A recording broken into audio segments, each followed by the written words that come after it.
Hi everyone, in this video we're going to talk about the Lori Vallow Daybell Trial.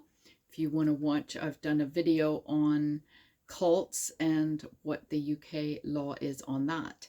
But for this video we're going to talk about the pet cemetery that was on Chad Daybell's property.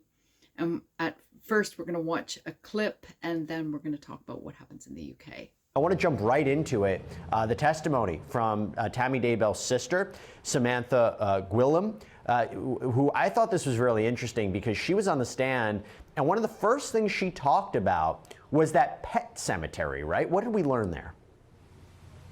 So, Tylee's remains were found in what they called the pet cemetery on Chad Daybell's property.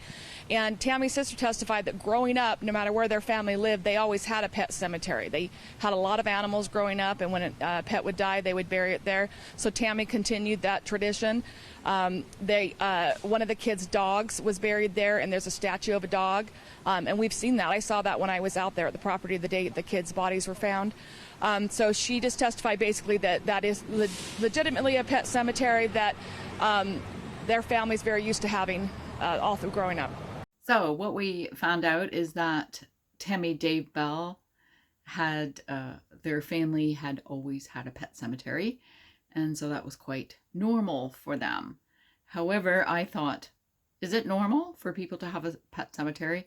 And then I found out quite a bit about the history and what the current laws are around having pet cemeteries. But we'll talk about all that in a bit, as I want to give you a bit more information about what's going on in this trial. We hear from the FBI agent that Chad Daybell texted his wife at the time, Tammy, on the same day that Lori Vallow daughter was last seen alive, on the 9th of September. And he texts his wife this text at 11:53. Well, I've had an interesting morning. I felt I should burn all of the limb debris by the fire pit before it gets too soaked by the coming storms.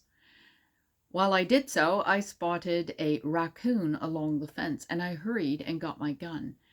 As he was still walking close enough that one shot did the trick. He's now in our pet cemetery. Fun times. Very bizarre, as no raccoon was found on the Daybell Pet Cemetery. But what law enforcement did find 6 months later was both Lori's children. Their remains were found at the edge of the pet cemetery on the Chad Daybell's property, near a statue of a dog.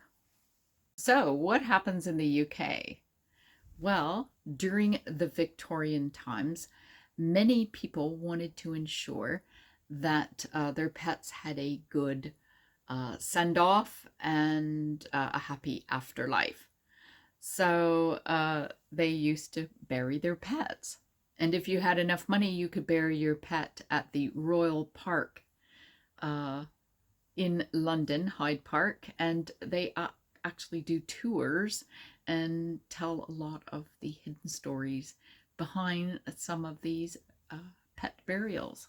So in England, people are permitted to bury their pet, their small domestic pets, in their garden. Though there are do's and don'ts with bigger animals, and there are laws with like farm animals and horses and things like that. So I'll leave some information in the description area below.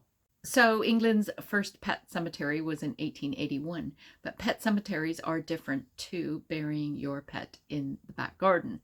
And people in England are allowed to bury a small domestic pet in their garden.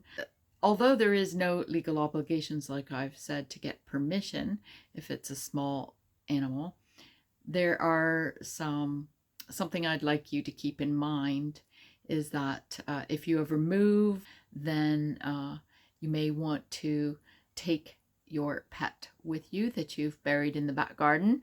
And there are people that will do that. They'll ungrave them, I guess. I don't know what is. Unearth them and you've got to be careful because you don't want to put them in plastic bags or anything like that because they won't be able to be moved. The other thing you want to keep in mind is that if there are new owners, you should probably tell them that you have buried a pet in the back garden and where it is, so that they don't end up digging it up and get a big shock. So there is no obligation to tell the new owner, but I think it would be wise. Well, I hope you enjoyed today's video. Please like and share, as you never know who you will help. And why not watch some of our other videos? Information is power. Please check out our playlists for other videos that you might find interesting. If you need legal help, contact Legal Minded Friends. Thank you. See you in the next video.